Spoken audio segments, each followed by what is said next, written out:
Hello hi and welcome back to the video series lecture. इस video में हम बात करने वाले हैं invoicing goods higher than cost in consignment. हमें अब पता है कि कॉस्ट में क्या क्या अमाउंट इंक्लूडेड होता है, लेकिन जब हम इनवॉइस बनाते हैं, ठीक है, एक गुड्स को इनवॉइसिंग करते हैं और उसका प्राइस अगर कॉस्ट से भी ज़्यादा होता है तो उसके क्या ट्रीटमेंट्स होते हैं। So sometimes in place of sending the goods to the consignee at cost price, the consignor invoices them at higher price. The object being not to disclose to the consignee the amount of consignor's profit. The pro forma invoice is sent to the consignee. The real cost of the goods is not disclosed. Therefore, the entries made in this case are a little different from those if the goods are sent at actual cost. The difference in entries is only in respect of goods sent on consignment and stock. When goods are invoiced at selling price, the following entries are made. So invoicing जब करते हैं consignment में, तो वहाँ पे consignee जो है उसे पता नहीं होना चाहिए कि हम कितना प्रॉफिट कमा रहे हैं, या फिर हमारा जो मार्केट वैल्यू है वो कितना है वो हमें नहीं पता बताना है। तो कुछ ना कुछ सीक्रेसी मेंटेन करने के लिए हम इसमें कुछ हायर अमाउंट इन्वॉल्व करते हैं, इंक्लूड करते हैं।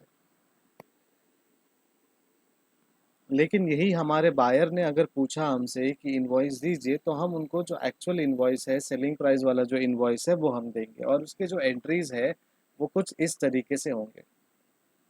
सो on sending goods at invoice price that is higher than cost, consignment account debit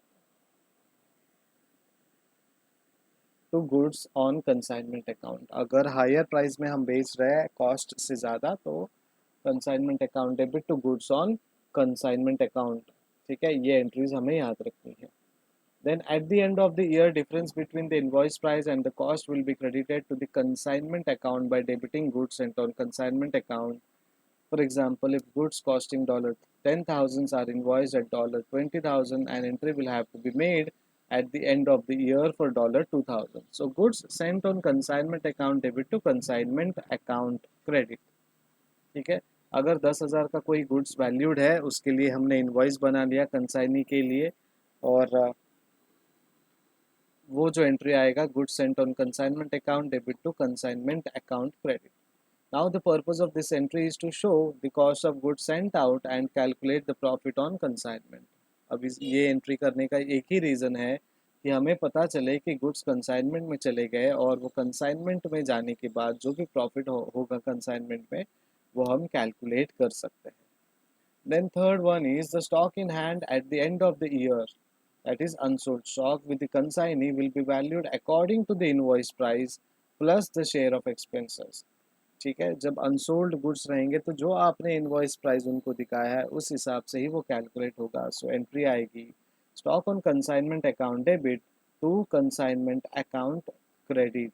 तो यहाँ पे मोस्टली कंसाइनमेंट अकाउंट जो है वो क्रेडिट होते जा रहा है फर्स्ट, एंड अभी जो आने वाली फोर्थ एंट्री है उसमें डेबिट होगी consignment account. So as the stock should not be shown at more than cost, therefore the difference in entry number 3 that is above will be calculated and the following entry will be passed।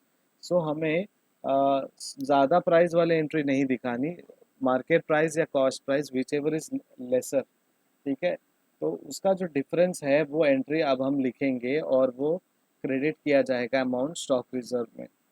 तो entry आएगी consignment account debit to stock reserves account. So in the balance sheet the stock reserve account will appear on the asset side as reduced from the stock on the consignment account. So asset side में वो entry हमारे लिए दिखेगी।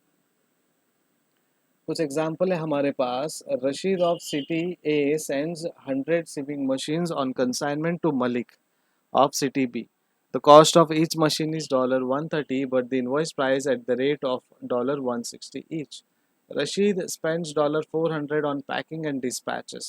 Malik receives the consignment and immediately accepts Rashid's draft for $8,000. Subsequently, Malik informs Rashid that 80 machines have been sold at $175 each. Expenses paid by Malik are freight $600, godown rent $50, and insurance $100.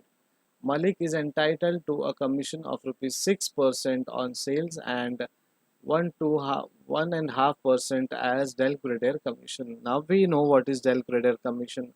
अगर आपको del credit commission का अभी भी meaning नहीं समझ में आया या नहीं पता है तो हमारे प्लेलिस्ट में जाइए और एजेंसी या फिर फर्स्ट या सेकंड वीडियो जो कंसाइनमेंट के है वो वीडियो आप देखेंगे।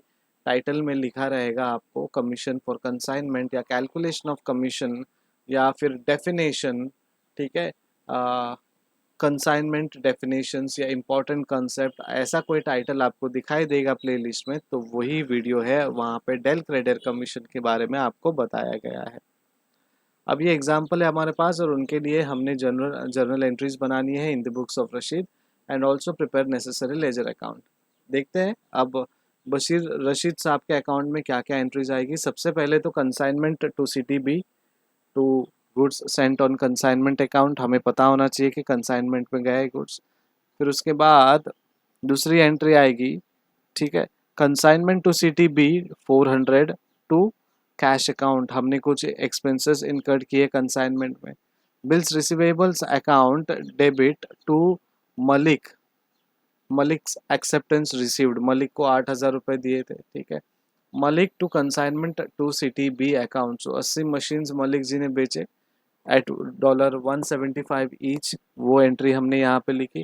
Then consignment to CTB account to Malik, expenses कुछ इनकर्ड हमने किए थे कंसाइनमेंट में, वो अमाउंट यहाँ पे लिखेंगे। और consignment to CTB account to Malik's commission, ठीक है, सो कमीशन दिया है मलिक्स को 6% plus 1.5% on sales. Consignment to CTB account to stock reserves account, जो भी difference in closing stock adjust किया गया है वो अब यहाँ पे हमें दिख रहा है। Then stock on consignment account to consignment to CTB account, जो 20 मशीन का वैल्यू है in the hands of Malik वो अब हमें यहाँ पे मेंशन करना है, बिकॉज हर एक एंट्री हर एक यूनिट का हमें कैलकुलेशन तो देना पड़ेगा, राइट, चाहे वो 1 यूनिट हो या 10 यूनिट हो। Then next is goods sent on consignment account to consignment to CTB account. The difference in the invoice value and the cost $30 per machine adjusted. Then goods sent on consignment account to trading account.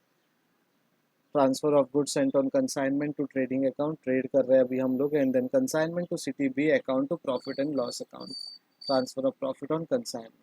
इस तरीके से अब journal entries हो गए। अब laser हम देखेंगे consignment to CTB account में कुछ नहीं करना है। जो जर्नल एंट्रीज में कंसाइनमेंट टू CTB के एंट्रीज है उसका जो टू वाला अमाउंट है वो डेबिट साइड में लिखेंगे और कंसाइनमेंट टू CTB वाला जो भी एंट्रीज है वो हम क्रेडिट साइड में लिखेंगे। जैसे कि आपके स्क्रीन में दिख रहा है good sent on consignment account 3000, अब यहाँ पे 3000 आ गया good sent on consignment account, ठीक है। सिर्फ जर्नल एंट्रीज से हमें वो एंट्रीज उठानी है, डेबिट क्रेडिट दोनों ध्यान देना है, ठीक है, एंड देन अमाउंट एंट्रीज करनी है। मलिक अकाउंट्स में भी सेम होगा, to consignment to CTB account 14,000, बाकी के सारे आपके राइट हैंड साइड में एंट्रीज होगी, ठीक है। इस तरीके से हम जर्नल और लेजर अकाउंट्स बना सकते हैं।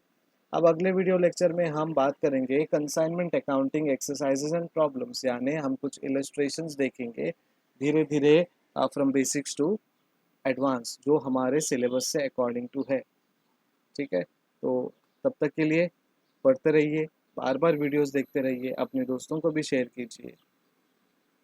बाय बाय, टेक केयर, सी या।